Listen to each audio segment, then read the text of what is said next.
ജോജസ് home ഗാർഡൻ്റെ പുതിയൊരു sale വീഡിയോയിലേക്ക് സ്വാഗതം. അപ്പോൾ നമ്മൾ നമ്മുടെ എയർ പ്ലാന്റ്സിനെയാണ് കൊണ്ടുവന്നിരിക്കുന്നത്. എയർ പ്ലാന്റ്സ് നമ്മുടെ പ്ലാന്റ്സ് പൂവിട്ടതാണ്. കാരണം പലരും ഒരു സംശയം പറഞ്ഞിരുന്നു, ഇത് സാധാരണ ഫോറിൻ സ്റ്റേറ്റ്സിലൊക്കെ കൂടുതലായിട്ട് കാണുന്നതാണ്, നമ്മുടെ അടുത്തത് പൂവിടുമോ എന്നുള്ളത്. അപ്പോൾ നമ്മുടെ ആ റെഡ് കളർ നമ്മൾ പറഞ്ഞല്ലോ, വയലറ്റിൽ അല്ലെങ്കിൽ ആ ഒരു ലീഫിൽ റെഡ് കളർ കയറി വരുന്നു, യെല്ലോ കളർ കയറി വരുന്ന ടിലൻഷ്യ വെറൈറ്റീസാണ് നമുക്കുള്ളത്. അത് പൂവിട്ട് ഫ്ലവേഴ്സ് വന്നിരിക്കുന്ന ഇതാണ് കേട്ടോ. നമ്മുടെ അടുത്ത പ്ലാന്റുകളിൽ ഫ്ലവേഴ്സ് വന്നിരിക്കുന്നതിൻ്റെ വീഡിയോ ആണ് കേട്ടോ അത്. അപ്പോൾ നമുക്കുള്ള എയർ പ്ലാന്റ് എന്ന് പറഞ്ഞാൽ ടിലൻഷ്യ വെറൈറ്റിയിൽപ്പെട്ട ലീഫിന് യെല്ലോ കളറും റെഡ് കളറും വരുന്ന വെറൈറ്റികളാണ് നമുക്ക് അവൈലബിൾ ആയിട്ടുള്ളത്. അപ്പോൾ നമുക്കിപ്പോൾ ഇതിനകത്ത് എന്ന് വെച്ചാൽ നമ്മുടെ കയ്യിലിരിക്കുന്ന പ്ലാന്റ്സ് മെച്യൂർഡ് പ്ലാന്റ്സ് ആണ് കേട്ടോ. മെച്യൂർഡ് പ്ലാന്റ്സിനാണ് സാധാരണ പൂവിടുന്നത്. കണ്ടോ, ഇത് യെല്ലോ കളർ വെറൈറ്റിയിൽ പൂവിട്ടതാണ് കേട്ടോ. അപ്പോൾ ഇത് നമ്മൾ ഇതിന് മുന്നേ കൊണ്ടുവന്നു. ഇപ്പോൾ ഈ കാണിച്ചിരിക്കുന്ന മിനിമം നമ്പേഴ്സ് മാത്രമാണ് കേട്ടോ നമ്മുടെ കയ്യിൽ ഇപ്പോൾ അവൈലബിൾ ആയിട്ടുള്ളൂ. നമ്മളിപ്പോൾ റീസ്റ്റോക്ക് ചെയ്ത് പലതവണ റീസ്റ്റോക്ക് ചെയ്തതാണ്. അപ്പോൾ അതിനകത്ത് ഇനിയിപ്പോൾ ഉള്ളത് ഇത്രയും നമ്പേഴ്സേ ഉള്ളൂ. ഇതിൽ കൂടുതലും വന്നിരിക്കുന്നില്ല. നമുക്ക് കുറച്ചുകൂടി പൂവിട്ട പ്ലാന്റ്സ് കൂടി വന്നിട്ടുണ്ട് കേട്ടോ. ഇനി ഇതിൻ്റെ കെയറിങ്ങിനെ പറ്റി ശ്രദ്ധിക്കുകയാണെങ്കിൽ, നമ്മൾ വീട്ടിൽ ഡയറക്റ്റ് സൺലൈറ്റ് കിട്ടാത്ത വിധത്തിലുള്ള ഒരു പാർഷ്യൽ സൺലൈറ്റൊക്കെ ലഭ്യമാകുന്ന തരത്തിൽ ഇൻഡോറായിട്ടോ സിറ്റ് ഔട്ടിൽ ഔട്ട്ഡോറായിട്ടൊക്കെ നമുക്ക് സെറ്റ് ചെയ്യാൻ പറ്റിയതാണ്.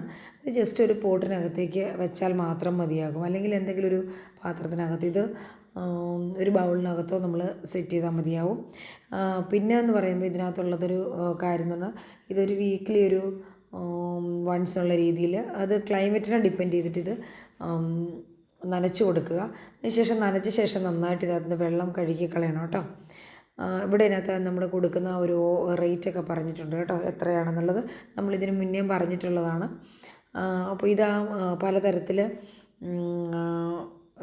ഈ പറയുന്ന ടിലൻഷ്യ വെറൈറ്റികൾ സെറ്റ് ചെയ്തിരിക്കുന്നതിൻ്റെ പിക്കാണ് കേട്ടോ. അപ്പോൾ ഈ 2 വെറൈറ്റികളാണ് ഇതുള്ളത്. ഇത് നോക്കിയാൽ നമ്മുടെ തന്നെ ഒരു കസ്റ്റമർ ഇതിനെ മേടിച്ചിട്ട് സെറ്റ് ചെയ്തിട്ട് നമുക്ക് പിക്ക് ഇട്ടതാണ്. അപ്പോൾ ഈ 2 വെറൈറ്റി, റെഡ് വെറൈറ്റിയും യെല്ലോ വെറൈറ്റിയും. അപ്പോൾ ഇതിൻ്റെ കോംബോ ആയിട്ട് നമ്മൾ ബഞ്ചസ്, ഇതിൻ്റെ 2-3 പ്ലാന്റ്സ് അടങ്ങിയ ബഞ്ച് നമ്മൾ കോംബോ ആയിട്ട് രണ്ടും കൂടി 280 റുപ്പീസിനാണ് കേട്ടോ. Plus CC courier charge extra ആണ്. അപ്പോൾ ആദ്യം കണ്ട ഫിഗർ എന്ന് പറഞ്ഞു കഴിഞ്ഞാൽ ഒരു എന്താണ്, ഒരു മരത്തിൻ്റെ കെട്ടി വെച്ചിരിക്കുന്നതാണ് കേട്ടോ. ഇതൊക്കെ ടെറേറിയം പോലെയൊക്കെ മേക്ക് ചെയ്യാൻ പറ്റിയതാണ്. ഇതുപോലൊക്കെ ഇത് സെറ്റ് ചെയ്യാം കേട്ടോ. ഇത് വലിയ ജസ്റ്റ് എന്താണ്, നമ്മൾ ഈ പറയുന്ന പോലെ ഒരുപാട് കെയറൊന്നും വേണ്ട. ജസ്റ്റ് വെള്ളം ഒന്ന് വാട്ടർ സ്പ്രേ ചെയ്തൊന്ന് കുടഞ്ഞിട്ട് ഒരു വെള്ളത്തിൽ കുറച്ച് നേരം സോക്ക് ചെയ്ത് വെച്ചിരിക്കുക, 5 മിനിറ്റ്. അതിനുശേഷം വെള്ളം കുടഞ്ഞ് കളയുക. എന്നിട്ട് അത് വീണ്ടും പാത്രത്തിലേക്ക് അങ്ങനെ തന്നെ വെക്കുക. നമ്മൾ വെച്ചിരിക്കുന്ന പോട്ട് എന്താണോ അതിനകത്തേക്ക് സെറ്റ് ചെയ്യുക.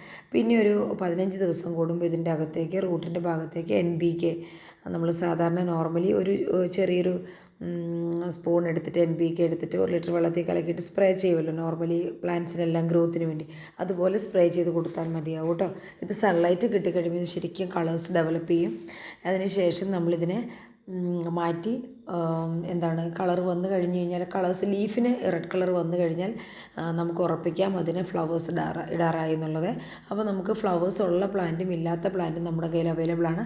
താല്പര്യമുള്ളവർ നമ്മുടെ സ്ക്രീനിൽ കാണുന്ന വാട്സപ്പ് നമ്പറിൽ കോൺടാക്റ്റ് ചെയ്യാം കേട്ടോ. അപ്പോൾ എല്ലാവർക്കും ഈ വീഡിയോ ഇഷ്ടപ്പെട്ട് കാണുമെന്ന് വിചാരിക്കുന്നു. Thanks for watching.